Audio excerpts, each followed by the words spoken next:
Hi masters, for you me question ఛానల్కి స్వాగతం సుస్వాగతం. ముందుగా మన జగద్గురువైన బ్రహ్మర్షి పితామహ పత్రిజీ గారికి, మన గురుమాతకి నా ఆత్మ ప్రణామాలు మాస్టర్స్.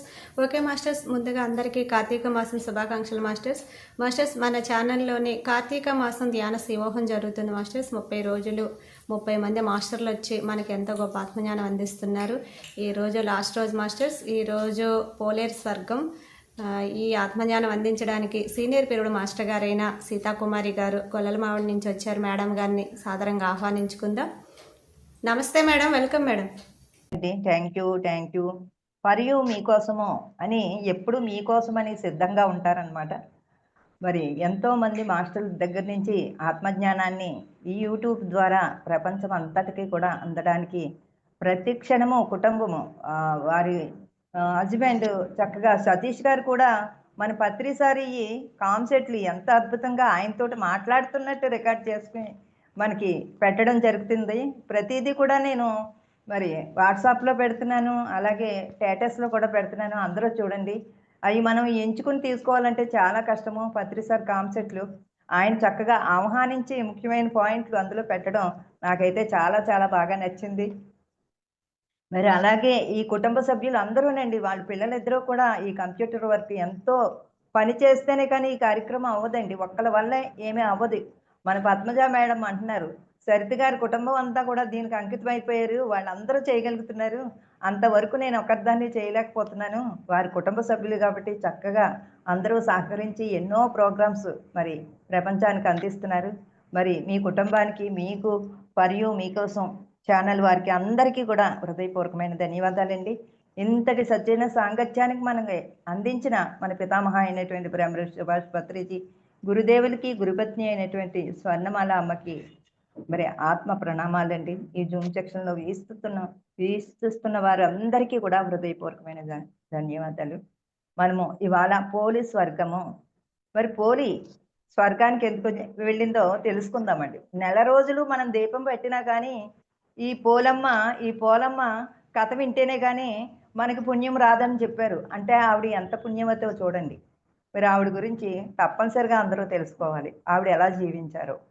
మరి మనము ప్రణో దేవి సరస్వతి వాజేభిర్వాజినీవతి ధీనామవిత్రేవతు గణేశాయ నమః సరస్వత్యై నమః శ్రీ గురుభ్యో నమః హరి ఓం.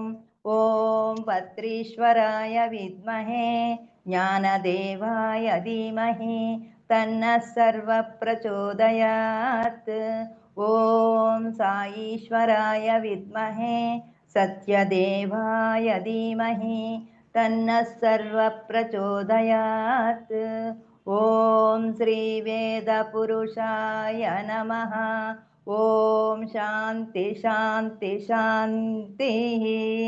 నమస్తే అస్తు భగవన్ విశ్వేశ్వరాయ మహాదేవాయ త్ర్యంబకాయ త్రిపురాంతకాయ త్రికాగ్నికాలాయ కాలాగ్నిరుద్రాయ నీలకంఠాయ మృత్యుంజయాయ సర్వేశ్వరాయ సదాశివాయ శ్రీమన్మహాదేవాయ నమః.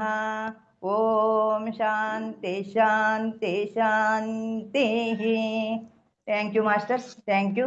మరి కార్తీక మాసము అందరూ కూడా ప్రత్యేకించి నదీ స్నానము, దీపాలు వెలిగించడము, అలాగే మనకి శివకేశవుల తేడా లేదని నిరూపించారు.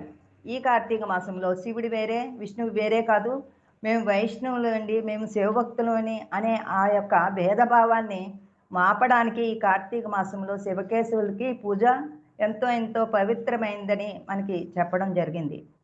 మరి ఇది మనకి పోలమ్మది ఎప్పుడు స్వర్గం వెళ్ళింది అంటే ఎప్పుడో త్రేతాయుగంలో జరిగిందటండి. ఈ కథ త్రేతాయుగంలో జరిగింది. మరి త్రేతాయుగంలో అందరూ అక్కడ మంచి జ్ఞానం కలిగిన వాళ్ళు ఉన్నారు, అజ్ఞాన స్థితిలో ఉన్నారు. రాముడు పరిపాలనలో కూడా వాళ్ళు ఉంటారు, వీళ్ళు ఉంటారు. ఎప్పుడూ కూడా ఏ యొక్క మరి ఆ యొక్క త్రేతాయుగమో ఏ యుగంలో అన్నా వీళ్ళిద్దరూ కూడా ఉంటారనమాట.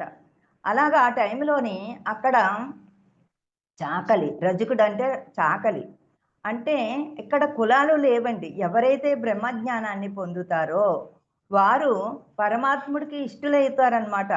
భగవంతుడు చెప్పినట్టు ఆచరిస్తే భగవంతుడు ఇష్టపడతాడు. మరి చాకలి, ఆ చాకలి ఇంటిలో పుట్టిన ఒక అమ్మాయి. ఆ అమ్మాయి ఎంతో భక్తిభావంగా భగవంతుడిని ఆరాధిస్తూ ఉండేదట. ఎంత భక్తి అంటే చెప్పలేము. అంత సంస్కారం కలిగిన అమ్మాయి. ఆ అమ్మాయిని అందరూ మెచ్చుకుంటూ ఉండేవారనమాట. అంత సంస్కారం, పెద్దలంటే గౌరవము, తల్లిదండ్రులంటే గౌరవం, చుట్టుపక్కల వాళ్ళందరినీ కూడా ఎంతో మిత్రత్వంతో, స్నేహితత్వంతో ఆ విధంగా మెలిగి అందరిలోని కూడా మన్నన తెచ్చుకుందనమాట ఈ పోలమ్మ. మన్నన తెచ్చుకున్న తర్వాత యుక్త వయస్సు వచ్చింది. మరి ఇంకో గ్రామం నుంచి సంబంధం వస్తే వాళ్ళకి 5గురు కొడుకులు. కానీ 4 కొడుకులకి ఎంతో గొప్ప ఆస్తి ఉన్న వాళ్ళని చేసుకుంది అత్తగారు. ఆ 4 కొడుకులకి అయిపోయిన తర్వాత ఈ అమ్మాయి ఆఖరి అమ్మాయి. అందులోని కూడా అంత డబ్బు గల అమ్మాయి కాదన్నమాట. సంస్కారం అయితే ఉంది కానీ పెద్ద కోడళ్ళు తెచ్చుకున్నంత ధనమేమీ లేదు ఈవిడ దగ్గర. అయినా చాలా అందంగా ఉంటది, సంస్కారంగా ఉంటదని అత్తగారు కోరి తెచ్చుకుంది. కోరి తెచ్చుకున్న తర్వాత ఇక్కడ కూడా అందరి మన్ననల్ని పొందింది. ఎందుకంటే అది చిన్నప్పటి నుంచి వచ్చిన సంస్కారం కాబట్టి, మరి పుట్టింటిలో ఎలాగైతే అందరి దగ్గర మన్ననలు తెచ్చుకుందో, అత్తింటి దగ్గర కూడా ఆ విధంగా మన్ననలు తెచ్చుకుంటూ భగవంతుడంటే చాలా ప్రీతన్నమాట. రోజు భగవంతుడికి పూజ చేసుకుంటేనే కానీ తను మంచి మంచి నీళ్ళు కూడా తాగేది కాదనమాట. మరి ఇలాంటి కొంచెం తక్కువ వర్ణంలో ఉన్నవాళ్ళు ఎక్కువ పూజలు ఏమీ చేయరు కదండీ! ఎక్కువ డబ్బు ఉన్నవాళ్ళే చేస్తారు. అందుకని ఆ అత్తగారికి నచ్చేది కాదట. అయినా సరే ఇంకా తెల్లవారుజామున లేసి ఆ భగవంతుడిని పూజ చేసుకుంటేనే కానీ ఏ పని చేసేది కాదట. అందరూ చాలా మెచ్చుకునేవారట.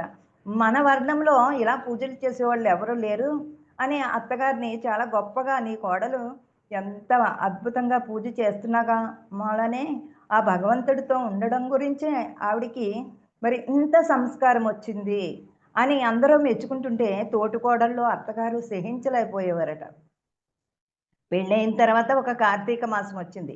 కార్తీక మాసం వస్తే మరి తోటికోడలతో పాటు తను నదికి రమ్మని అంటే, మాకు అలవాటు లేదు మేము రామన్నారంట.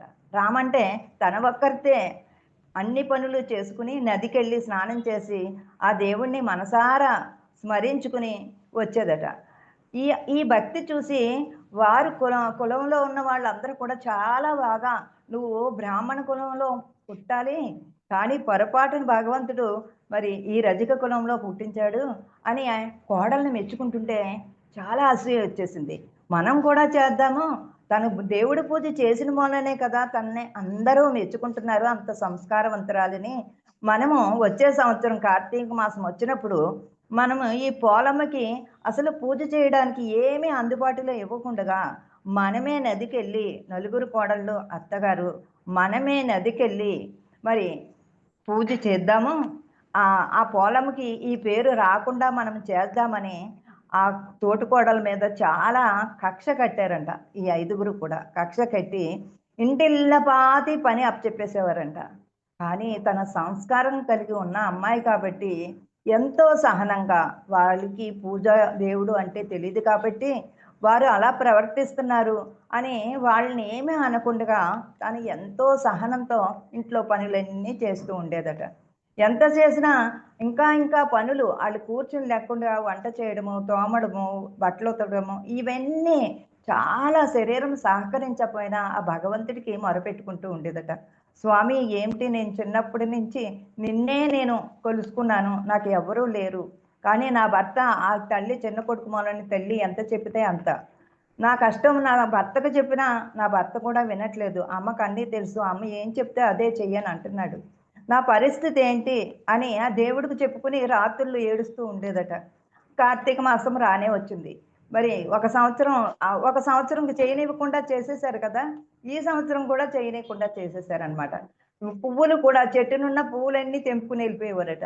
ఆ యొక్క ఆవు నెయ్య, ఒత్తులు అన్నీ ఒక పెట్టెలో పెట్టుకొని తాళం వేసేసేవారట. వాళ్ళు నదికెళ్ళినప్పుడు ఎక్కడ ఈ పోలమ్మ వెలిగించేసుకుంటదని. అయినా సరే మరి మజ్జిగ తిప్పిన తర్వాత అప్పుడు మజ్జిగ తిప్పడం కదండీ! దగ్గరుండగానే తెల్లవారుజామున లేసి మజ్జిగని తిప్పించి ఆ వెన్న కూడా పెట్టెలో పెట్టి తాళం పెట్టేసుకొని వెళ్ళిపోయేవారట. భగవంతుడిని మొరపెట్టుకుని మరి ఆ మనసులోనే ఆరాధన చేసుకుంటూ వాళ్ళకో పత్తి చెట్టు ఉంటే ఆ పత్తిది ఏం, తీసుకుని ఆ కవ్వం వెన్న తీసేటప్పుడు కొంచెం ఉంచేదట అత్తగారికి తెలియకుండానే. ఆ కవ్వానికి అంటిన ఆ వెన్న తీసి ఒక్క 2 పోగులు చేసుకుని పత్తి తీసి ఆ దీపం వెలిగించి అత్తగారు వచ్చేదాకా ఆ దీపం ఎలాగుండదు చాలా తక్కువ కాబట్టి మళ్ళీ ఎవరన్నా చూసి తన గురించి ఎవరన్నా చెప్పుతారేమో అని వాళ్ళకి బాణలుంటాయి కదండీ! బట్టలు ఉతికే బాణలుంటాయి కదా! పోయిన బాణలుంటే ఆ పోయిన బాణని కొంచెం పగలగొట్టి, ఆ చిప్పలోనే, ఆ మట్టి చిప్పలోనే దీపం వెలిగించి, ఆ బాణని మూత పెట్టి, రాకుండా జాగ్రత్తగా చూసుకునేదట. ఆ అత్తగారు చాలా ఆనందపడిపోయేదట. వచ్చి అయన్నీ నెలికిదంట. ఎక్కడా దీపం పెట్టలేదు. పెట్టడానికి అవకాశమే లేదు. మనం పువ్వులు కూడా ఇవ్వలేదు.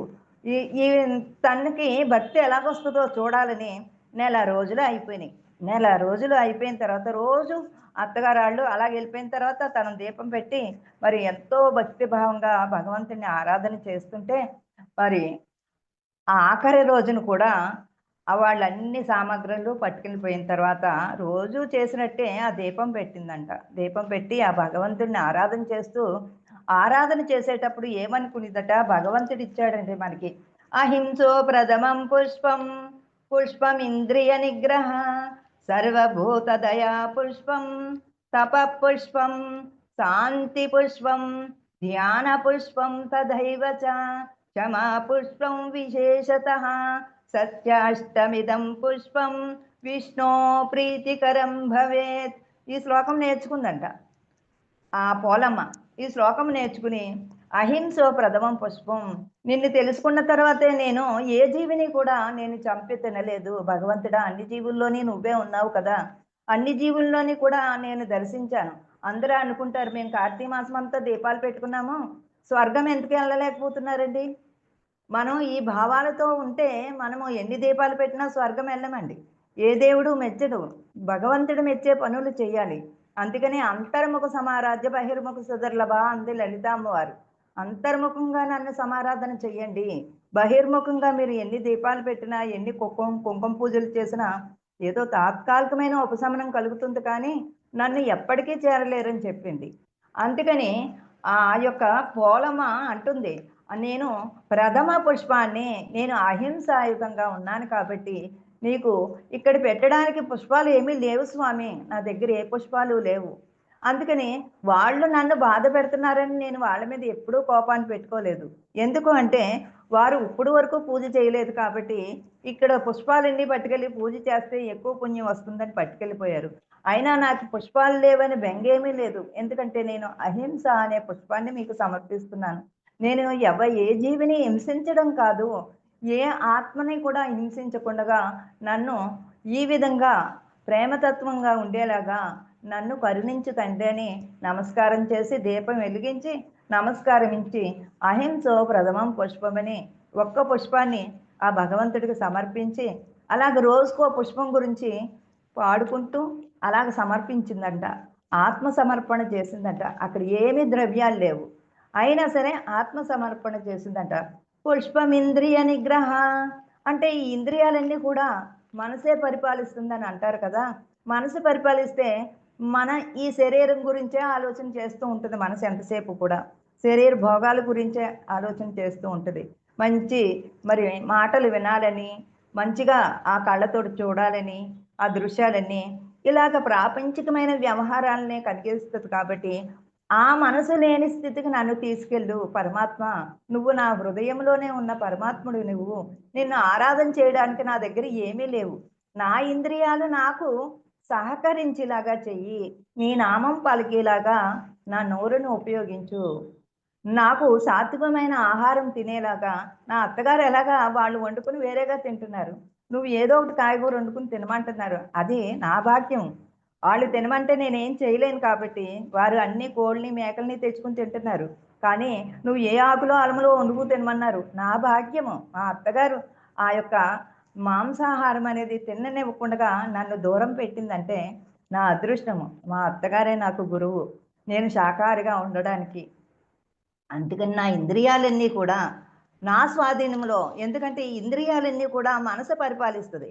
ఆ మనసు పరిపాలించినప్పుడు అది ఆ మనసు ఏది చేయమంటే అది చేయాలి కాబట్టి ఈ ఇంద్రియాలన్నీ కూడా నిగ్రహ శక్తి కలిగేలా నాకు శక్తిని, ధైర్యాన్ని, జ్ఞానాన్ని నాకు ప్రసాదించని రోజుకు ఒక పుష్పం చెప్పి ఆ పోలమ్మ భగవంతుడికి ఆత్మారాధన చేస్తూ ఉండేదట.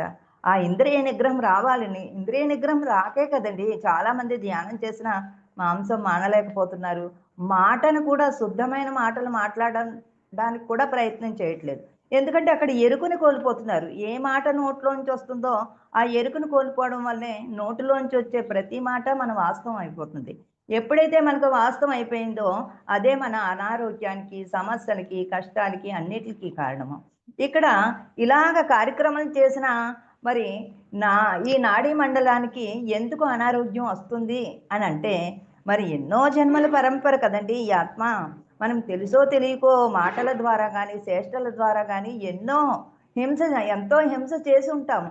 అందుకని ఎప్పుడైతే పరమాత్ముడు అంతరంలో ఉన్నాడని మనకు సత్యం తెలిసిపోయిందో, ఇక్కడ వేసుకున్న కర్మ ఫలాలన్నీ కూడా దగ్ధం అయిపోతూ ఉంటాయన్నమాట.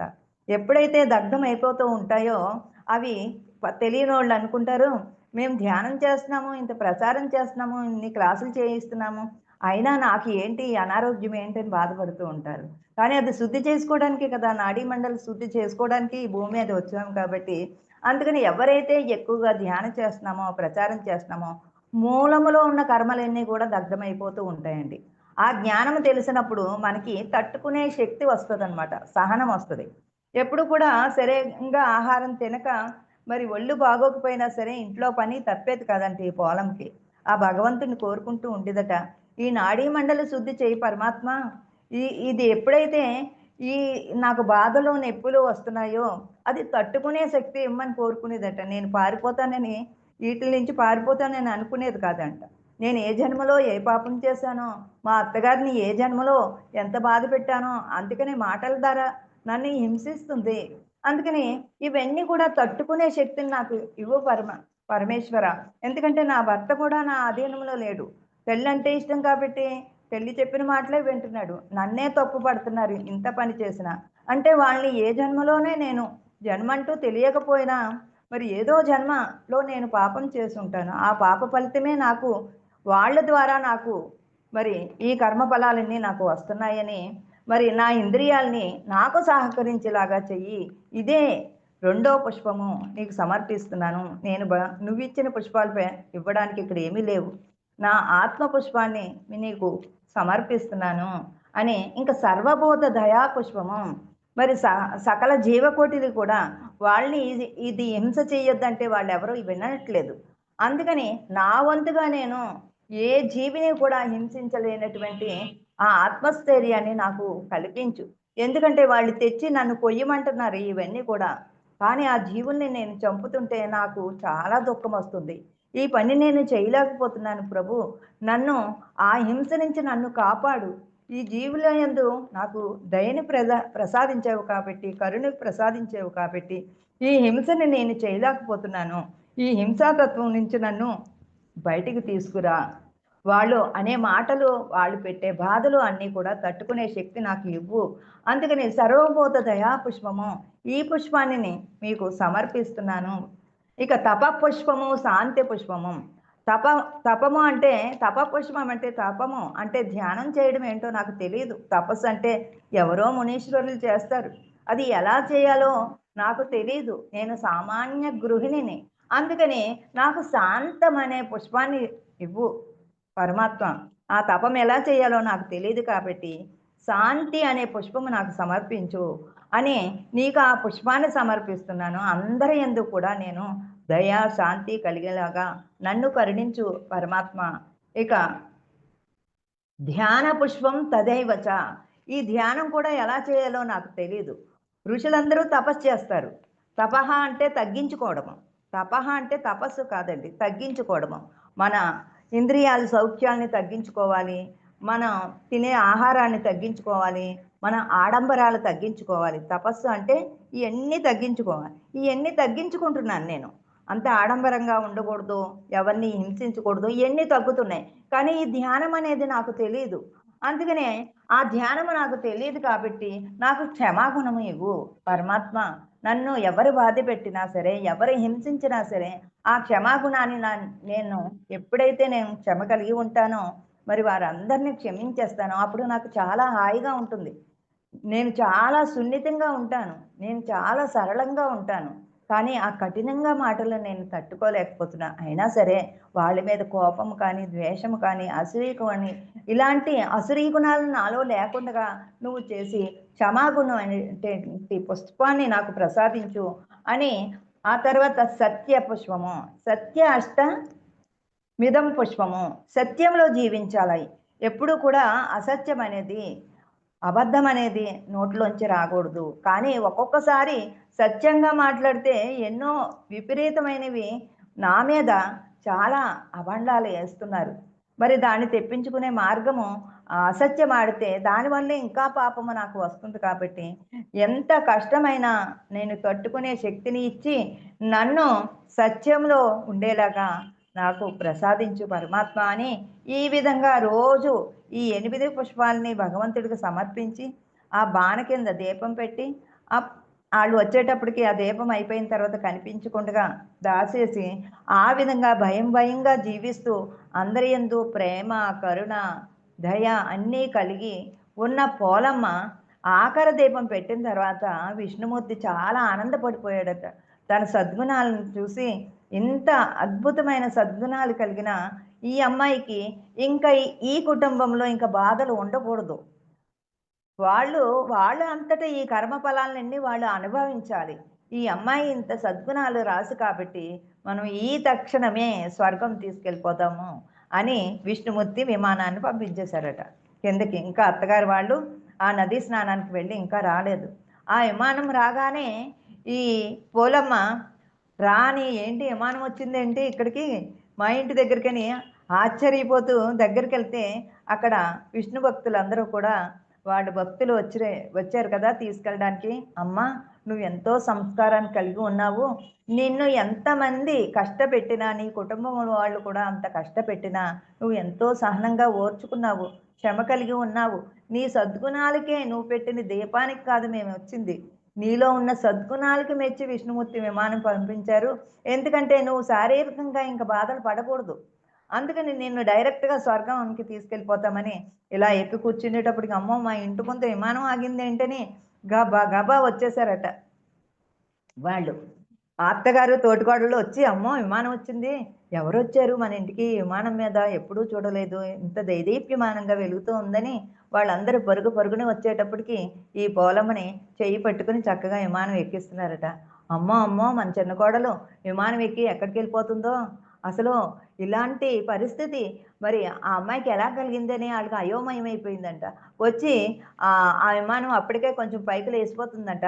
వెంటనే ఆ కాళ్ళు పెట్టి కిందకి లాగేద్దామని ఆ పోలమ్మ కాళ్ళు పట్టుకుని అత్తగారి కాళ్ళు పట్టేసుకుందంట.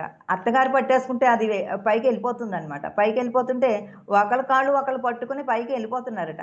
వెళ్ళిపోయిన తర్వాత పెద్ద శబ్దం వచ్చిందట. ఆ శబ్దానికి ఉలిక్కిపడి అత్తగారు చెయ్యి వదిలేసిందంట. ఎప్పుడైతే పట్టుకున్న చెయ్యి వదిలేసిందో కిందన దబీమని అందరూ పడిపోయి మరి కాళ్ళు, చేతులు ఎందుకంటే పెట్టిన కష్టానికి ప్రతిఫలము వాళ్ళు చనిపోతే అనుభవించలేరండి. అందుకని బతికుండగానే వాళ్ళు ఎంతో కష్టపడి మరి ఆ యొక్క దెబ్బలు, వాళ్ళకొచ్చిన అవమానాలు అందరూ కూడా చుట్టుపక్కల గ్రామాల వాళ్ళందరూ కూడా చూసి పోలమ్మ స్వర్గం వెళ్ళిపోతుంది అని అందరూ ఎంతో మెచ్చుకున్నారట. అప్పుడు ఈ అత్తగారికి బుద్ధొచ్చి అవన్నీ కట్టులు తగ్గించుకొని మరి ఆరోగ్యవంతులయిన తర్వాత బుద్ధిగా ఉండడం మొదలుపెట్టారట. మరి అంత సంస్కారం కలిగిన ఆ పోలమ్మకి ఈరోజు కూడా మనం ఇన్ని దీపాలు పెట్టినా సరే, పోలమ్మ కథ చదువుకుంటేనే కానీ ఫలితం లేదని చెప్పారండి. అంటే ఎంత సంస్కారం కలిగి ఉంది ఆ పోలమ్మ. మరి అది నేర్చుకోవడానికే మనం ఈ ధ్యానం చేస్తున్నామంటే, జ్ఞానం మనకి రావాలి. ఆ జ్ఞానం రాకుండగా మనం ఎన్ని దీపాలు పెట్టినా ఎక్కడేసిన కొంగలు అక్కడే ఉంటది. అందుకని అంతర్ముఖంగా అమ్మని ఎప్పుడైతే సమారాధన చేస్తామో, ఈ బహిర్ముఖమయన్నీ కూడా అవి ఏ మూలకంటే మన పరిణితి పెంచుకోవడానికి, మన కర్మలు దగ్ధం చేసుకోవడానికి కొన్ని కర్మలు మాత్రమే దగ్ధం అవుతాయి. అందుకనే జ్ఞానాగ్ని కర్మ దగ్ధానాం అన్నారు. ఎప్పుడైతే మనము ధ్యానం చేస్తూ ఉంటామో, ఆ కర్మలన్నీ కూడా మనము దగ్ధం చేసుకుంటాము. అందుకని మనం అంతే అండి. చాలా చిన్న కథ ఉంటది. అది చాలా చిన్న కథ ఉంటది. దానికి ఇంకా ఈ పుష్పాలు ఇయన్నీ చెప్పాననమాట. ఇవన్నీ కూడా అంత జ్ఞానం కలిగి ఉంది కాబట్టి, ఈ శ్లోకము మనకి ఉత్తర గీతలో ఇచ్చారండి. ఈ శ్లోకము అహింసో ప్రథమం పుష్పం పుష్పమింద్రియ నిగ్రహ సర్వభూత దయా పుష్పం తపః పుష్పం శాంతి పుష్పం ధ్యాన పుష్పం తదేవ చ క్షమా పుష్పం విశేషత. ఈ క్షమాపుష్పం అనేది చాలా విశేషమైంది. ఈ క్షమాతత్వం ఎవ్వరికీ రాదనమాట. వాళ్ళు చేసిన తప్పు ఒప్పుకోరు. ఎప్పటికీ కూడా ఈ తప్పుని ఒప్పుకోరు. ఎవరైతే ఈ తప్పుని ఒప్పుకుంటారో వాళ్ళు మాత్రమే మరి విశేషంగా మనము ఉన్నతిని పొందుతామంట. అందుకనే క్షమాపుష్పం విశేషత సత్య అష్టమిదం పుష్పం. ఎప్పుడైతే సత్య మార్గంలో మనం పయనిస్తూ ఉంటామో అప్పుడు మాత్రమే విష్ణువుకు ప్రీతికరం అవుతామంట. ఆ పరమాత్మ చాలా ప్రీతిగా ఉంటాడట. మనం అడగకుండానే మనకు కావలసినవన్నీ ఇస్తూ ఉంటాడు.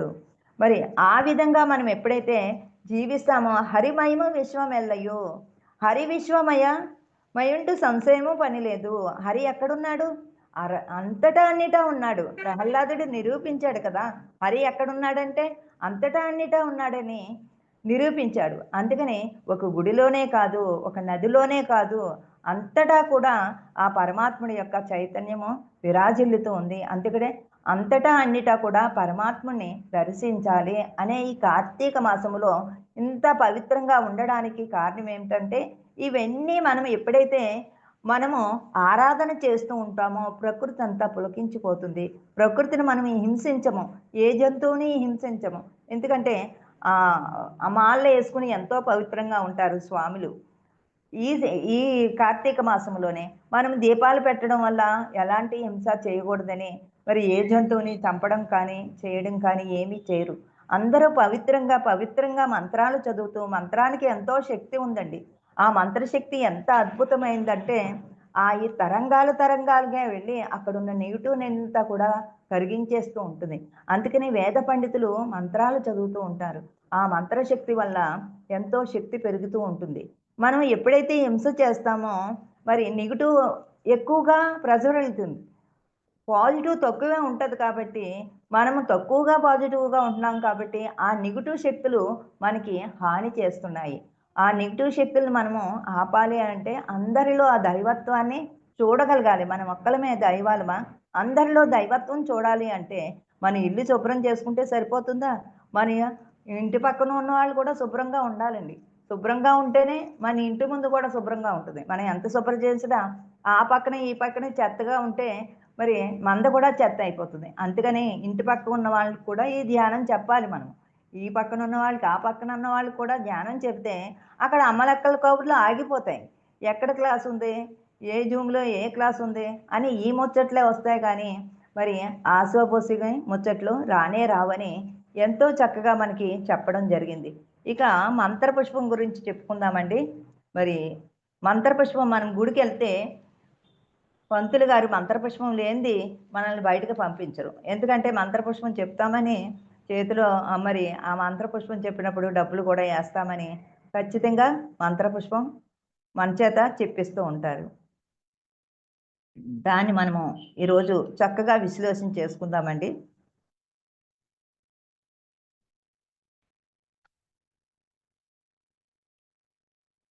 ఇవన్నీ అసలు విశ్వంలో ఏముంది? ఆ విశ్వంతో మనం అనుసంధానమై ఉండాలి. భగవంతుడంటే ఈ మంత్రపుష్పంలో కూడా భగవంతుడంటే 8 రూపాల్లోనే ఉన్నాడు భగవంతుడు. సృష్టి ఆదిమూలం నుంచి మనకి ఈ భూమి మీద దేవతామూర్తులు ఎవరంటే మనకి మూలాధారం చక్రం దగ్గర అంటే ఈ బ్రహ్మాండంలో ఏదైతే ఉందో ఈ పిండాండంలో కూడా సమస్తము ఉంది. భూమి, నీరు, అగ్ని, వాయువు, ఆకాశము, సూర్యుడు, చంద్రుడు, పరమాత్మ. మరి ఈ భగవంతుడినే చెప్పాడు. రమణ మహర్షి కూడా అదే చెప్పారండి. అష్టమూర్తుల్ని ఎప్పుడైతే నువ్వు ఆరాధన చేస్తావో అదే అసలైన భక్తి అన్నారు. స్వస్వరూపానుసంధానం భక్తి రీత్యా విభీతే అని చెప్పారు. ఈ సస్వరూపాన్ని ఎప్పుడైతే దర్శిస్తామో అందుకనే మనకి రూపనామాలు వర్జితాయ నమః అంది. లలితానామాలు చెప్పుకుంటే చాలండి. అందులో ఎంతో జ్ఞానం ఉంది. రూపనామ వర్జితాయ నమః. నువ్వు ఎప్పుడైతే నామం పట్టుకుంటే రూపం ప్రత్యక్షం అవుతుందండి. మనం నామాన్ని వదలాలి. అందుకనే రామకృష్ణ పరమాత్మ కూడా ఆ నామాన్ని వదిలిపెట్టలేదు. ఊహ తెలిసిన దగ్గర నుంచి అమ్మవారు కాళీమాత యొక్క నామాన్ని జపిస్తూనే ఉన్నాడు. ఎప్పుడైతే జపిస్తున్నాడో రూపం ప్రత్యక్షం అవుతుందండి. నామానికి అంత శక్తి ఉంది. మన నోటిలో నామానికి, ఆ స్వరానికి అంత శక్తి ఉంది కాబట్టి నోటిలోని మాట నుదిటి వ్రాత అయిపోతుంది. అందుకనే చాలా జాగ్రత్తగా ఆచితూచి మాట్లాడాలి. ఆ శక్తి ఉంది కాబట్టి. మంత్రానికి కూడా అంత శక్తి ఉంది. మన నోట్లోంచి ప్రతి మాట కూడా, ప్రతి వ్యవహారానికి కూడా అంత శక్తి ఉంది. అందుకనే మంత్రపుష్పం ఎందుకిచ్చారంటే, మరి ఈ యొక్క అష్టమూర్తులు కూడా నువ్వు రోజు ఆరాధన చేయాలని చెప్పిందండి. మనకి ఎవరో చెప్పలేదు. ఏ పండితులు చెప్పలేదు మనకి. ఎక్కడ ఆరాధన చేయాలో. ఆ విగ్రహంలో ఆ నిగ్రహం వచ్చే వరకునే విగ్రహానికి పూజలు చేయాలి. కానీ పోలమ్మ ఏ విగ్రహం పెట్టుకుని పూజ చేసిందండి? ఆవిడ ఎలా స్వర్గానికెళ్ళింది? ఆ సద్గుణాల్ని తను ఆచరించింది. అక్కడ ఏ తపస్సు చేయలేదు. ఏ ధ్యానమో చేయలేదు తను. ఎప్పుడైతే సద్గుణాలు కలిగి సంస్కారవంతంగా ఉందో తను స్వర్గానికి విష్ణువుకి ప్రీతి అయిపోయింది. అలాగే మనము కూడా విష్ణువు ప్రీతి కలిగేలాగా మనం మసులుకోవాలి ఎప్పుడూ కూడా. అందుకని ఈ మంత్రపుష్పం చెప్దామండి. ఈ మంత్రపుష్పంలో ఏమని చెప్పిందంటే, ఈ అష్టమూర్తుల్ని రోజు గుర్తు చెయ్యి. వాళ్ళు మామూలు పామరులు కాబట్టి వాళ్ళకి తెలీదు భగవంతుడెవరో అంటే తెలీదు. ఈ విగ్రహం నిగ్రహం కోసమే. విగ్రహమే భగవంతుడని నువ్వు ఆరాధన చేస్తే నువ్వు ఏమీ పొందలేవు. అందుకని ప్రత్యక్ష దైవాలు వీళ్ళు. ఈ ఈ యొక్క అష్టమూర్తులు ప్రత్యక్ష దైవాలు. ఓం యోపాం పుష్పం వేద పుష్పవాన్ ప్రజావాన్ పశుమాన్ భవతి చంద్రమా వా అపాం పుష్పం పుష్పవాన్ ప్రజావాన్ పశుమాన్ భవతి య ఏవం వేద. ఇది సత్యం. య ఏవం వేద అంటే ఇది సత్యము, ఇది సత్యము, ఇది సత్యము. ఎందుకంటే యోపాం పుష్పం, నువ్వు పుష్పం ఎంతైతే సున్నితంగా ఉంటుంది, సుందరంగా ఉంటుంది, సౌందర్యవంతంగా ఉంటుంది ఆ పుష్పము. నువ్వు ఆ పుష్పంలాగా ఉండాలి. అంత సున్నితత్వం కలిగి ఉండాలి.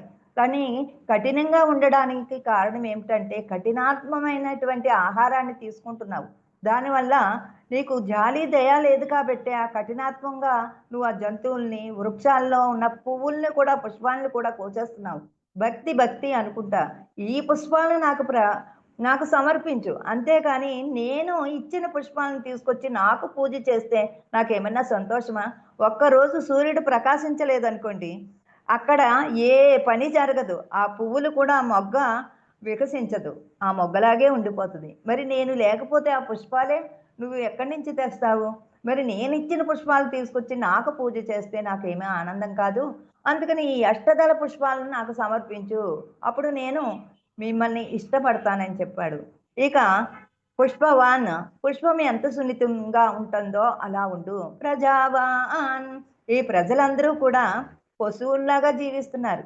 పశువు అంటే పశువు మరి ఈ స్థూల శరీరాన్ని మరి బాగుండాలని బలం కోసం అయి తింటూ ఈ తింటూ పశుబలాన్ని సంపాదించుకుంటున్నారు కానీ ఆత్మబలాన్ని సంపాదించుకోవట్లేదు.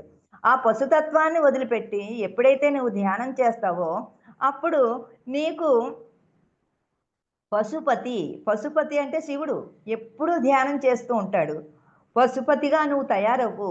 ఆ పశుత్వాన్ని వదులుకుని పశుపతిగా నువ్వు తయారవ్వని మంత్రపుష్పం మనకు చెప్తుంది. య ఏవం వేద, ఇది సత్యము. యోపామాయతనం వేద ఆయతనవాన్ భవతి. అగ్నిర్వా అపామాయతనం ఆయతనవాన్ భవతి. यो अग्नेरायतनं वेद ఆయతనవాన్ భవతి. యో వా అగ్నేరాయతనం ఆయతనవాన్ భవతి. ఇక్కడ అగ్ని, అగ్ని అంటే సూర్య భగవాన్ నుంచి వచ్చే ఆ కిరణాలే అగ్ని. ఆ కిరణాల వల్లే బ్రహ్మాండంలో ఉన్న అదంతా కూడా చైతన్యవంతము. ఆ ధాన్యం పండాలన్నా, మరి ఆ గింజలు పండాలన్నా దేనికన్నా సూర్యశక్తి, ఆ కాంతి ఉంటేనే వండుతుంది. అలాగే మనలో కూడా జఠరాగ్ని రూపంలో ఉంటాడు ఆ అగ్నిదేవుడు. ఆ జఠరాగ్ని ఎందుకు ఉంటాడంటే మనం తినే ఆహారాన్ని పచనం చేస్తాడు. అందుకనే అహం వైశ్వానరో భూత్వా ప్రాణీనాం దేహమాశ్రితః ప్రాణాపాన సమాయుక్త పచామ్యాన్నం చతుర్విధం. మరి చతుర్విధాలుగా నువ్వు తీసుకున్న ఆహారాన్ని పచనం చేస్తున్నాను. ఇంకా సప్తధాతువులుగా కూడా నేను ఆ శక్తిని నీకు అందిస్తున్నాను. నువ్వు తీసుకున్న ఆహారము 24 గంటల్లో అది రసముగా మారి వ్యర్థాన్ని బయటకు పంపిస్తుంది. అది కూడా సరైన ఆహారం తీసుకుంటేనే. సరికాని ఆహారం తీసుకుంటే అది అరగడానికి 72 గంటలు పడుతుంది. 72 గంటలు నువ్వు తిన్న ఆహారం కడుపులో ఉండిపోతే అదే రోగంగా పరిణమించబడుతుంది. అందుకనే మనం కాయగూరలు బయట పెట్టుకుంటే ఒక 2 రోజులు ఏమీ అవ్వవు. అదే మనం సరికాని ఆహారం ఆ మాంసం తెచ్చి పెడితే ఆ గంటకి పొల్యూషన్ అయిపోతుంది. అలాంటి ఆహారం మన కడుపులో అరిగి జీర్ణం అవ్వడానికి కష్టపడి జీర్ణం చేస్తాడట ఆ జఠరాగ్ని రూపంలో ఉన్న పరమాత్మ. అది 72 గంటలు మన కడుపులో ఉంటే రోగం రాకపోతే ఏమొస్తది? సరైన ఆహారం అది కూడా సాత్వికంగా ఉండాలి. న్యాయార్జితమైనదిగా ఉండాలి. మనం తీసుకున్న ఆహారం కూడా. అది భగవదర్పితం చేయబడినదిగా ఉండాలి. అలాంటి ఆహారం తీసుకుంటే మనకి రసము, రక్తము, మాంసము, అస్థి, మజ్జి, శుక్ల శోణితలుగా మారుతదట. మరి మజ్జి అంటే మన ఎముకల లోపల కూడా ఒక కండ ఉంటదండి. ఆ కండ. ఆ తర్వాత ప్రతి జాయింట్‌కి జిగురు పదార్థం ఉంటది. ఇక శుక్ల శోణితాలు మగవాళ్ళలో శుక్లం ఉంటది. ఆడవాళ్ళలో శోణితం ఉంటది. 2 కలిసినప్పుడు అండమవుతది. అండము పిండమై బ్రహ్మాండంలోకొస్తుంది. అంటే మనం ఎలాంటి ఆహారం తీసుకుంటే అలాంటి ఆలోచనలతోటే మరి మన బిడ్డలకి జన్మలిస్తాము. అలాంటి ఆలోచనలతోటే ఆ బిడ్డలు ఈ భూమి మీదకి రావడం జరుగుతుంది. అందుకనే ముందు శుద్ధమైన ఆహారం. లోపల పిండం పెరగాలంటే మనం శుద్ధమైన ఆహారం తీసుకోవాలి. అప్పుడే సద్గుణాలు కలిగినటువంటి ఆ యొక్క బిడ్డగా తయారయ్యి ఈ భూమి మీదకొస్తారనమాట. ఇంకా ఆ అగ్ని. మనం బయట అగ్ని ఉండాలి.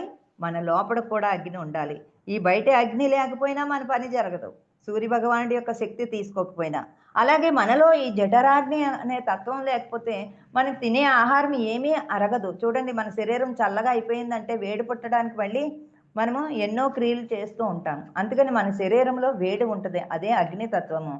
योपामायतनं वेद आयतनवान् भवति आपो वै य एवं वेद योपामायतनं वेद आयतनवान् भवति वायुर्वा अपामायतनम् आयतनवान् भवति यो वायोरायतनं वेद आयतनवान् भवति आपो वै वायोरायतनम् ఆయతనవాన్ భవతి. మరి వాయువు. ఆ వాయువు మనము ఈ ప్రకృతిలో మంచి చక్కగా మన ప్రాణశక్తి ఎక్కడి నుంచి వస్తుంది? వాయువు ద్వారానే కదండీ! ఆ ప్రాణశక్తి మన లోపలికెళ్ళిన తర్వాత మనకి అక్కడ ఊపిరితిత్తులు కొన్ని లక్షల, కోట్ల గాలిగదులు కలిగి ఉంటాయట. మనకి భావోద్రేకాల వల్ల, ఆవేశం వల్ల, కోపం వల్ల, ద్వేషం వల్ల ఏమవుతాయంటే కొన్ని గాలిగదులు మూసుకుపోతాయట. సరైన విధంగా. ఎందుకంటే మనం ఒకే విధంగా మనం శ్వాస తీసుకోము. భావోద్రేకాల్లో ఉన్నప్పుడు వేగంగా శ్వాస తీసుకుంటాము. వేగంగా శ్వాస తీసుకోవడం వల్ల కొన్ని రంధ్రాలు ఓపెన్ అవ్వకుండా మూసుకుపోయి ఉంటాయట. సహజమైన శ్వాస తీసుకున్నప్పుడు మాత్రమే అవన్నీ మనకి పనిచేస్తాయి. ఎప్పుడైతే మనము ఈ ధ్యానం చేసేటప్పుడు సహజంగా శ్వాస తీసుకుంటాం కాబట్టి అవి మూసుకుపోయిన రంధ్రాలన్నీ కూడా అవి చక్కగా తెరుచుకుని ఆ ప్రాణశక్తి మళ్ళీ మనం తీసుకున్న వాయువు అక్కడ ఫిల్టర్ చేసి కార్బన్ డయాక్సైడ్‌ని బయటకు పంపించి, ఆ శుద్ధమైన ప్రాణవాయువుని ప్రతి ఒక్క కణానికి కూడా మనలో 2,72,000 నాడులున్నాయి. వీటి అన్నిట్లికి కూడా ప్రాణశక్తిని చేయించేది ఎవరు? ఎప్పుడైనా గమనించామా? మనం శ్వాస తీసుకుంటున్నామండి. మనం నిద్రపోయినప్పుడు ఆ శ్వాసని మరి పని చేసేలా చేసింది ఎవరు? ఒక్కసారి ఇవన్నీ ఆలోచన చేస్తే ఈ పనులన్నీ చేయించేది ఎవరు? ఆ పరమాత్మే. ఆ పరమాత్మే లేడనుకోండి, మరి ఆయనకి మరి పౌలంపు సేవలు చేస్తారు. మళ్ళీ ప్రొద్దుట మేలుకొలుపుతారు. ఆయన్ని నిజంగానే నిద్ర పెట్టేస్తే మనం ఉంటామా? బతికుంటామా? ఆయనని ప్రతి క్షణము కూడా మనల్ని సంరక్షిస్తూ ఉంటాడట. అందుకనే ఒకసారి పార్వతీదేవి శివుడిని అడిగిందట. స్వామి మీరెప్పుడు ఎందుకు ఆ శ్మశానంలో ఉంటారు? మనకింత స్వర్ణ మందిరం ఉంది. ఇంత చక్కగా సంపదలున్నాయి. మనం మన బిడ్డలతోటి ఆనందంగా ఉండాలి కదా! నువ్వు ఒక్క రాత్రి కూడా ఎందుకు ఉండవు? నువ్వు శ్మశానంకి ఎందుకెళ్ళిపోతున్నావు? అని అడిగితే, అప్పుడు శివుడు అంటున్నాడంట, పార్వతి, నాకు కూడా కుటుంబంతో నీతోటి కలిసి ఉండాలని ఉంటుంది. కానీ నా అంశ రూపాలైనటువంటి నా బిడ్డలు ఈ శ్మశానంలో అజ్ఞాన స్థితిలో వస్తున్నారు. ఎవరైతే వాళ్ళు ఆయుష్ వెళ్ళకుండగా వాళ్ళు బలవంతంగా చనిపోతారో, ఆత్మహత్యలు చేసుకుంటారో, వాళ్ళందరూ పిశాచాల్లాగా తిరుగుతారు ఇక్కడ. ఆ తిరిగినప్పుడు ఈ జ్ఞానం పొందకపోయినా కొంతమంది ధ్యానం తెలియకపోయినా సత్య మార్గంలో ఉంటారు. ఆ సత్య మార్గంలో ఉన్న వాళ్ళకి వాళ్ళు చీకటి శక్తుల వల్ల వాళ్ళని పట్టుకుంటారంట వీళ్ళు. ఈ పిశాచాలన్నీ పట్టేసుకుంటారట. వీళ్ళు డైరెక్ట్‌గా కాంతి ఉండదు. వాళ్ళు ధ్యానం చేయలేదు కాబట్టి వాళ్ళు కాంతి శరీరధారులుగా అవ్వలేదు. ఆ కాంతి ఉంటేనే డైరెక్ట్‌గా కాంతి లోకాలకు వెళ్తారు. వాళ్ళు చీకటి శక్తుల వల్ల ఆ కాంతిని ఎప్పుడైతే వీరు పొందలేదో వీళ్ళు తడుముకుంటారట. ఆ ఆత్మ తడుముకుంటదట. ఎలాగెళ్ళాలో దిక్కు తోచక అలాగా తడుముకునే లోపల వీడెవడో పైలోకాలకు వెళ్ళట్లేదని పిశాచాలన్నీ పట్టేసుకుంటాయంట. ఇంత బాధపడుతున్నాడు నా బిడ్డ. సద్గుణాలు ఉన్నా కానీ ఆ యొక్క కాంతి శరీరధారిగా అవ్వలేదు. వాడిని వీళ్ళందరూ పట్టుకుని పీడించేస్తున్నారు. చచ్చినోడిని ఇంకా చంపేస్తున్నారు వీళ్ళు. అందుకని అలాంటి వాళ్ళని కాపాడడానికి నేను శ్మశానంలో ఉండి నా బిడ్డల్ని కాపాడుకుంటున్నాను. నేను దగ్గరుండి పైకి తీసుకెళ్తున్నానని చెప్పాడటండి శివుడు. మన కోసం ఆ భగవంతుడు ఎంత ఆర్తితో ఉన్నాడో చూడండి. మరిదే ప్రతి చోట అంతటా అన్నిటా కూడా భగవంతుడు నిక్షిప్తమై ఉండబట్టే కదా శివుడు మనల్ని కాపాడుతున్నాడు. అలాగే మన ప్రాణశక్తి ఎప్పుడైతే మనము మూచుకుపోతాయో, ప్రాణశక్తి ఎళ్ళకపోతే ఏమవుతుంది? అక్కడ ఊపిరితిత్తులకి ప్రాబ్లమ్ వస్తుంది. అవి సరిగ్గా ప్రాణశక్తిని తీసుకోకపోతే మన హార్ట్‌కి ప్రాబ్లమ్ వస్తది. ఈ రెండిట్లికి ప్రాబ్లమ్ రావడానికి కారణము మనము సరైన విధంగా ప్రాణశక్తిని పొందలేకపోతున్నాము. సరైన విధంగా శ్వాసని మనము తీసుకోలేకపోతున్నాము. అందుకని ఎప్పుడైతే మనం ధ్యానం చేస్తూ ఉంటామో అప్పుడు సరైన విధంగా శ్వాస జరుగుతూ ఉంటుంది. అందుకనే నిమిషానికి 18 శ్వాసలు పీలిస్తే మనము 120 సంవత్సరాలు జీవిస్తామండి. అలాగే కోతి సరైన విధంగా దానికి కూడా మాట్లాడితే చీటికి మాటికి కోపము. ఆ కోపం వల్ల 45 సంవత్సరాల ఆయుష్‌కి 20 సంవత్సరాలకే చనిపోతదట.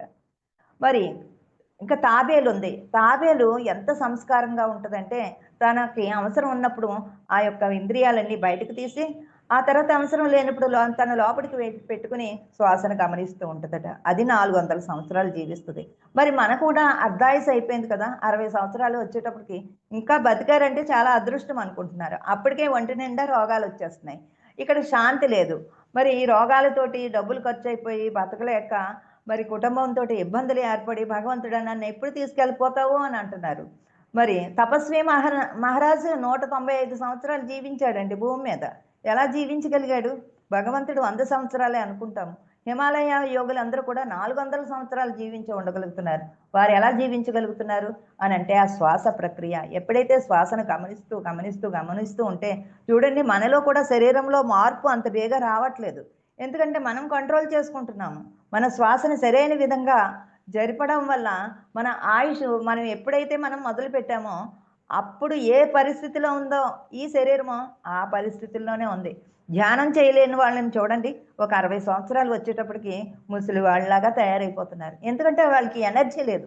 ఎప్పుడు ఆ భావోద్రేకాల్లోనే ఉంటారు. మేధా యోపామాయతనం వేద ఆయతనవాన్ భవతి असौ वै तपन्नपामायतनम् आयतनवान् भवति यो मुष्यतपत आयतनं वेद आयतनवान् भवति आपो वा अमुष्यतपत आयतनम् ఆయతనవాన్ భవతి య ఏవం వేద. అంటే ఇప్పుడు వాయువు అగ్ని ఉందనుకోండి, అగ్ని 50% మనలో ఉంటదండి. ఈ బ్రహ్మాండంలో ఏదైతే ఉందో పిండాండంలో అదే ఉంది. భూమి, నీరు, అగ్ని, వాయువు, ఆకాశము, సూర్యుడు, చంద్రుడు, పరమాత్మే కదా! ఇదంతా పరిపాలించేది పరమాత్మే.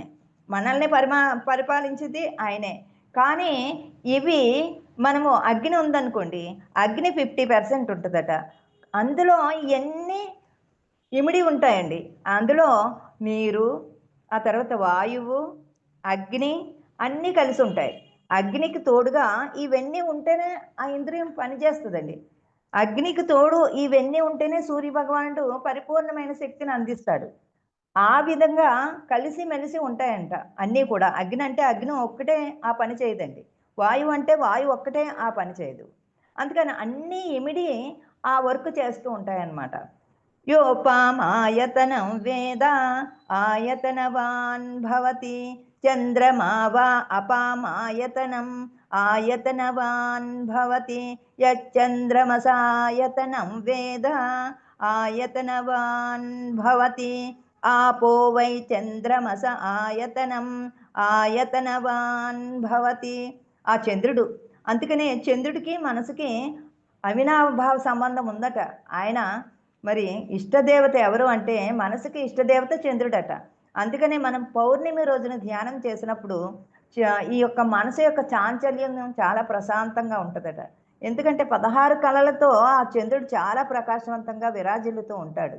అందుకని మనసు యొక్క చాంచల్యం తగ్గుతుంది కాబట్టి పౌర్ణమి ముందు 3 రోజులు ధ్యానం చేసి పౌర్ణమి రోజున ఆ తర్వాత 3 రోజులు 7 రోజులు ఆ యొక్క పున్నమి చంద్రుడి యొక్క ఆ ఎనర్జీ తీసుకుంటే మనలో ఉన్న చీకటి శక్తులన్నీ కూడా మాయమైపోతాయట. ఈ కాంతితో నింపబడుతుంది. అలాగే ఆయనకున్న 16 కళల్ని కూడా మనం పరిపూర్ణంగా మనం చేయడానికి సంసిద్ధమై ఉంటాము. మరి వయసుతో పని లేకుండా అన్నీ నేర్చుకుంటున్నాం కదా! సంగీతం నేర్చుకుంటున్నాము, శ్లోకాలు నేర్చుకుంటున్నాము. మరి మనకి మొన్న పిప్పల ప్రసాదరావు గారైతే అక్కడ మనకి వశిష్ఠ గౌతమిలో ఆఖరి రోజునండి, పత్రిసారి పుట్టినరోజున నాడు అందరి చేత డ్యాన్స్ చేయించారండి. ఆయన పెళ్ళిళ్ళకి కూడా ఆర్కెస్ట్రాగా పనిచేస్తారు కాబట్టి ఇప్పుడు సంగీత్‌లో ఒక డాన్స్ మాస్టర్‌ని తీసుకొస్తున్నారాళ్ళు. అందరికీ డాన్స్ చేయడం రాదు కాబట్టి ఈసారి డాన్స్ మాస్టర్‌ని తీసుకొచ్చారాయన. తీసుకొచ్చి రాని వాళ్ళ చేత కూడా స్టెప్పులేయించారనమాట. అంటే ఆనందము. ఆ పరమానందం వచ్చినప్పుడు శివుడు ఎలాగైతే నటరాజుగా ఎప్పుడూ నటరాజు తత్వంలో ఉంటాడు. శివపార్వతులిద్దరూ నాట్యం చేస్తూ ఉంటారు ఆనంద పారవశ్యంలో. అలాగే మనం కూడా మనం సెలబ్రేషన్ చేసుకున్నప్పుడు అందరం కూడా ఆనందంగా సెలబ్రేషన్ చేసుకుంటున్నాం. ఎప్పుడైతే ఆనంద తాండవం చేస్తామో అదే హృదయానందము, పరమానందము. ఆ ఆనందం నిరంతరము ఉండాలన్నమాట. ఎలాంటి పరిణామాలు మనకి ఎదురైనా ఆ ఆనందానికి చెక్కు చెదరకూడదు. అందుకని ఆ విధంగా ఆ చంద్రుడి యొక్క కళలన్నీ కూడా మనలో ప్రస్ఫుటం అవ్వాలి. ఎప్పుడైతే ప్రశాంతంగా ఉంటామో ప్రశాంతంగా ఉన్నప్పుడు మనము ఎళ్లి అద్దంలో చూసుకోండి. ఎంత బావుంటదో మన మొఖము. అదే ఎవరి మీదన్నా కోపం వచ్చేసి భావోద్రేకాలు కలిగి ఉంటామనుకోండి, మన మొఖం మనకే చిరాకొస్తది. పత్రిసారి ఎన్నో సార్లు చెప్పారు. మీకు కోపం వచ్చినప్పుడు అద్దంలో చూసుకోండి. అద్దంలో చేసుకుంటే ఎంత వికారం కలిగి ఉంటారో ఇంకెప్పుడు ఎవరి మీద కోపపడకూడదని మీరే సరి చేసుకుంటారు. కోపం రాగానే అద్దంలో చూసుకోమని చెప్పేవారండి పదే పదే. య ఏవం వేద యోపమాయతనం వేద ఆయతనవాన్ భవతి నక్షత్రాణి వా అపామాయతనం ఆయతనవాన్ భవతి యో నక్షత్రాణమాయతనం వేద ఆయతనవాన్ భవతి ఆపో వై నక్షత్రాణమాయతనం ఆయతనవాన్ భవతి య ఏవం వేద. నక్షత్రాన అంటే మనకి పగలేమీ నక్షత్రాలు కనిపించవండి. ఆ తర్వాత మనకి అమావాస్య రోజున ఆ నక్షత్రాలు ఎంత అందంగా కనిపిస్తాయి ఆ చీకట్లో. మరి అక్కడ నక్షత్రాలు లేవా అంటే ఉన్నాయి. మనమందరం కూడా ఎప్పుడైతే ఆత్మజ్ఞానాన్ని పొందుతామో మనమందరం ఆ నక్షత్ర లోకానికి వెళ్ళిపోతామంట. ప్రతి ఒక్కరము ఒక స్టార్ లాగా తయారైపోతామంట. ఆ విధంగా మీరు తయారవ్వండి మీ సద్గుణాలతోటి. అందుకనే జీసస్ పండగ రోజున కూడా ఆ స్టార్ ఏస్తారు. ఆ స్టారు ప్రతి ఒక్కళ్ళు ఆ స్టార్ ఏస్తారు. అంటే మనమందరం కూడా ఆ పరిపూర్ణమైన జ్ఞానం పొందిన తర్వాత ఆ నక్షత్ర లోకానికి వెళ్ళిపోతామండి. అరుంధతి మాత చూసారా? మనం పెళ్ళయిన తర్వాత అరుంధతి నక్షత్రాన్ని మొక్కిస్తారు. ఎందుకు మొక్కిస్తారంటే వారు ఋషి వశిష్ఠుల వారి యొక్క భార్య అరుంధతి. మరి వారిద్దరూ ఎంత అన్యోన్యంగా ఉండేవారటండి. వారిని చూసి ప్రతి ఒక్కరు కూడా చాలా ఆనందపడుతూ ఉండేవారట. మరి ఆ యొక్క పాతివ్రత్యానికి మెచ్చి కా కామధేనువుని సత్యలోకవాసులు ఇచ్చారట. ఆ కామధేనువు ఎంతమంది మీ ఆశ్రమానికొచ్చినా లోటు లేకుండగా అన్ని పిండి వంటలతో వారికి భోజనాలు పెట్టొచ్చు అనంటే విశ్వామిత్రుడు ఒకసారి వస్తే 1000 మందిని పండితుల్ని, ఆ ఋషుల్ని తీసుకొస్తే ఒక్క క్షణంలో కామధేనుతోటి వంటలు చేయించి పెడితే ఆ విశ్వామిత్రుడు ఆశ్చర్యపోయాడట. ఇంతమందికి కొన్ని క్షణాల్లోనే ఇంత పంచభక్ష పరమాన్నాలు పెట్టారే! అయితే మీకు ఎంత డబ్బు కావాలంటే ఆయన రాజు కదా! విశ్వామిత్రుడు రాజు కదండీ! నేను ఎంత డబ్బన్నా ఇస్తాను. ఆ గోవిని నాకిచ్చేయమంటే, ఇది నా గోవి కాదు. ఈ యొక్క పాతివ్రత్యానికి మెచ్చి దేవతలు ఇచ్చారు ఈ గోవుని. నా వల్ల కాదు ఇవ్వడానికి. అది దేవతలది, నాది కాదని అంటే, బలవంతంగా లాక్కెళ్ళిపోతే ఆ ఆవు ఎదిరించి తనలోంచి ఒక దివ్యశక్తి వచ్చి అక్కడున్న వాళ్ళందరినీ కూడా మరి ఆ యుద్ధం చేసి ఒక్క దివ్యశక్తి మొత్తం అందరినీ కూడా మట్టుబట్టించేసిందట. అందుకని ఇది దేవతలది అని అంటే, ఇంత గొప్ప ఋషితత్వం ఉన్నది కాబట్టి, ఇంత పాతిపురత్యంతో మీరున్నారు కాబట్టి, ఆ శక్తి నేను సంపాదించుకుంటానని విశ్వామిత్రుడు ఘోరంగా మరి ఆయన చక్రవర్తి అయినా అంత తపస్సు చేశాడు. తపస్సు మరి అడ్డగించడానికి మేనకా వీళ్ళు వచ్చి మరి ఆ తపశ్శక్తిని జరగనివ్వకుండా చేసి బయటికి తీసుకురావడం జరిగింది. ఇంకా ఎన్నో సిద్ధుల్ని ఉపయోగించుకుంటే తన శక్తినంతా కోల్పోయాడు. ఎన్ని వేల వేల జన్మలు మరి వ్యర్థం చేసుకున్న ఆ తర్వాత బ్రహ్మ ఋషి అని వశిష్ఠుల వారితోటి అనిపించుకున్నారు ఆ గర్వం పోయిన తర్వాత. అందుకని ఈ ఋషులందరూ ఈ విధంగానే తపస్సులు చేసి వాళ్ళ యొక్క శక్తిని వ్యర్థం చేసుకున్నారు. అందుకనే మన సీతాను చదివితే ఋషుల యొక్క తపశ్శక్తిని శపించడం వల్ల వ్యర్థం చేసుకుంటున్నారు. అలాంటి శాపాలు ఇవ్వద్దని ప్రతి ఋషికి కూడా మరి బుద్ధి చెప్పడం జరిగింది సీతామాత. ఆ తర్వాత మనం అందరం కూడా అందుకే ఆ అరుంధతి వశిష్ఠుల వారిని దర్శించుకోమని ఆ దంపతులను తీసుకెళ్ళి మొక్కిస్తూ ఉంటారు. ఎందుకంటే మనం పరీక్షగా చూస్తే ఆ నక్షత్రాలు మెరుస్తూ ఉంటాయండి. ఖచ్చితంగా ఆ దర్శనం చేసుకోవాలి. అందుకని పెళ్ళిళ్ళప్పుడు ఈ వీడియోల్ని పోజులు పెట్టడం కాదు, ఖచ్చితంగా ఆ దంపతులను చూసేటప్పటికి బయటకు వస్తారటండి ఆ నక్షత్రాలు బయటకు వస్తాయట. కానీ ఈ వివరణ ఏ పంతులు మనకు చెప్పరు. ఇదేదో అదుగో అదుగో అని అనుకుంటూ పోజులు పెడుతూ ఫోటోలు తీసుకుంటారు కానీ అసలైన సత్యం ఎవరికి అర్థం కాదు. అందుకని ప్రతి పిల్లలకి కూడా చెప్పాలి ఈ విషయాన్ని. మనమందరం కూడా అంత పాతివ్రత్యంతో అంత సత్య మార్గంలో ఉంటే మనం కూడా స్టారుల్లాగా అయిపోతాం. అన్ని స్టార్లు ఎలాగే భూమి మీద జ్ఞానం పొందిన వాళ్ళే ఆ స్టార్లేక ఆకాశంలో అలాగవుతాయి అయ్యా అని ఈ మంత్రపుష్పం చెప్తుంది. యోపామాయతనం వేద ఆయతనవాన్ భవతి పర్జన్య వా అపామాయతనం ఆయతనవాన్ భవతి యపర్జన్యస్యాయతనం వేద ఆయతనవాన్ భవతి ఆపో వై పర్జన్యస్యాయతనం ఆయతనవాన్ భవతి య ఏవం వేద యోపామాయతనం వేద ఆయతనవాన్ భవతి సంవత్సరో వా అపామాయతనం ఆయతనవాన్ భవతి యస్ సంవత్సరస్యాయతనం వేద ఆయతనవాన్ భవతి ఆపో వై సంవత్సరస్యాయతనం ఆయతనవాన్ భవతి య ఏవం వేద యోప్సునావం ప్రతిష్ఠితాం వేద ప్రత్యవతిష్టతి.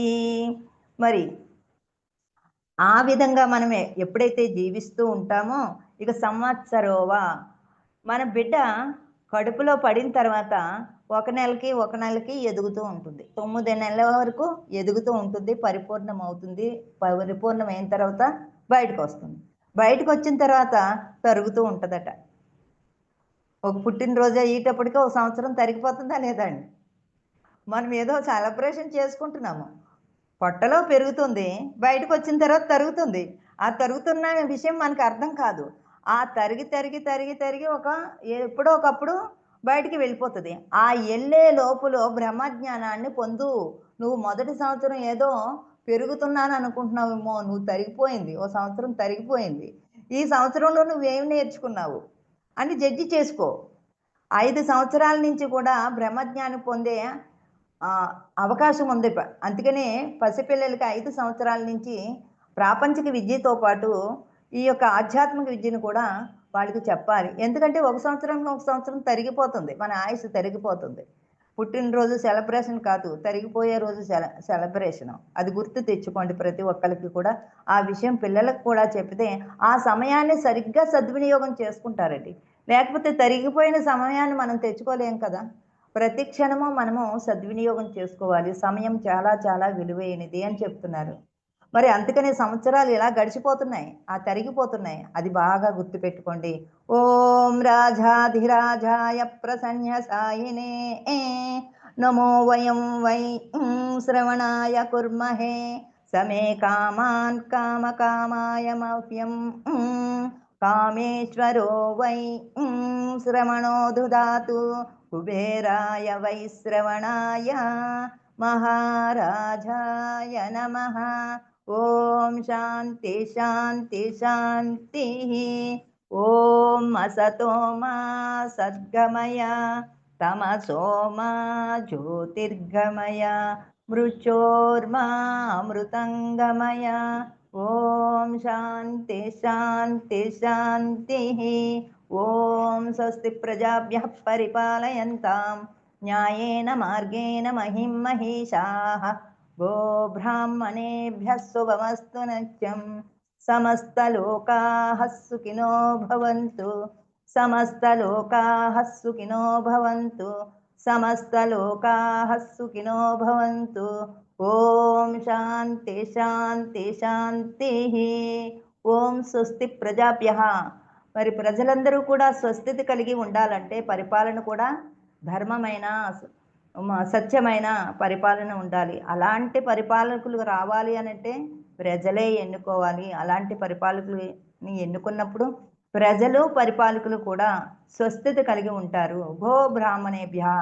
గోవుని పూజించదగ్గే కల్పవృక్షము. ఆ గోవు మహాలక్ష్మీ తత్వము.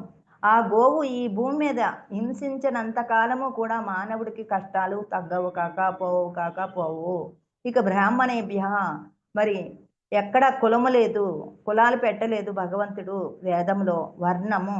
అందుకనే కదా చాకలి కులంలో ఉన్న మరి ఆ పోలమ్మ బ్రహ్మజ్ఞానాన్ని పొందింది కాబట్టి ఆ స్వర్గము ఆ పరమాత్ముడే పుష్పక విమానం తీసుకెళ్ళాడు.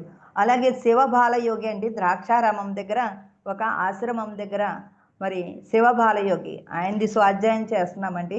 ఆయన దేవంగులు ఆ నేతను వేసుకునే వర్ణంలో పుట్టిన ఆయన బ్రహ్మజ్ఞానాన్ని పొంది ప్రపంచమంతా ధ్యానాన్ని అందించారు. అంటే అలాంటి గొప్ప యోగులు పండిత కులంలోని పుట్టి యోగులు అవ్వలేదండి. ఎవరైతే బ్రహ్మతత్వాన్ని పొందారో వాళ్ళు మహాయోగీశ్వరులే అయ్యారు. వాళ్ళే ఎవరైతే ధర్మాన్ని సత్యాన్ని చెప్తారో వాళ్ళే పండితులు అని చెప్పారు. గో బ్రాహ్మణేభ్య శుభమస్తు నిత్యము. ఎప్పుడు శుభంగానే ఉంటారు నిత్యం కూడా. ఇంకా సమస్త లోక శుభనో భవంతు. అన్ని లోకాలు కూడా ఈ భూమండలం మీద పాఠాలు నేర్చుకుంటున్నారు కాబట్టి ఎవరైతే సరైన పాఠాలు నేర్చుకుంటున్నారో ఆ నేర్చుకున్న వాళ్ళని చూసినప్పుడు ఆ పైలోక వాసులు చాలా ఆనందపడిపోయి ఇంకా సహాయ సహకారాలు అందించడానికి వారు సిద్ధంగా ఉంటారట. ఎవరైతే పాఠాలు నేర్చుకోలేదో వాళ్ళు మళ్ళీ జన్మలు తీసుకుని ఆ పాఠాలు నేర్చుకోవడానికి ఈ భూమి అనే పాఠశాలకి తప్పనిసరిగా రావాల్సిందే ప్రతి ఒక్కరూ కూడా. ఇంకా ఓం శాంతి శాంతి శాంతి అంటే ఒక శరీరము స్థూల శరీరం బాగుంటేనే కదా, ఈ స్థూల శరీరం బాగుంటేనే ఆత్మ శాశ్వతమైందే. అలాగని ఈ శరీరాన్ని పట్టించుకోకుండా వదిలేస్తే ఎలాగా? ఈ శరీరం ఉంటేనే ఆత్మ ఉన్నతిని పెంచుకుంటాం మనం. అందుకని ఈ స్థూల శరీరం శాంతిగా ఉండాలి, సూక్ష్మ శరీరం శాంతిగా ఉండాలి. మరి మనం ఎప్పుడైతే ధ్యాన సాధనలో ఉంటామో ఈ సూక్ష్మ శరీరం ద్వారానే ఉన్నత లోకాలకు వెళ్ళి అక్కడ ఉన్న జ్ఞానాన్ని అంతా కూడా మనం పొందుతాం. ఇక కారణ శరీరం శాంతిగా ఉండాలి. ఆ కారణ వాసుల దగ్గరికి కూడా వెళ్ళి ఈ మనసే మనల్ని బంధిస్తూ ఉంటుంది అజ్ఞాన స్థితిలో ఉన్నప్పుడు. ఈ మనసే సూక్ష్మ లోకాలకు వెళ్ళి అనంతమైన జ్ఞానాన్ని తెచ్చేది కూడా ఈ మనసే. మనల్ని బంధముక్తులు చేస్తుంది. థ్యాంక్ యూ అండి. Thank you masters. Thank you for you. మీకోసం వారు చక్కని కార్యక్రమాలు చేస్తూ అందరికీ జ్ఞానాన్ని అందిస్తున్నారు. నాకు ఈ అవకాశం ఇచ్చిన మరి సరిత గారికి మీ అందరినీ కలిసే భాగ్యాన్ని కల్పించారు. దీన్ని వీక్షిస్తున్న వారందరికీ కూడా హృదయపూర్వకమైన ధన్యవాదాలండి. Thank you. Thank you. Thank you.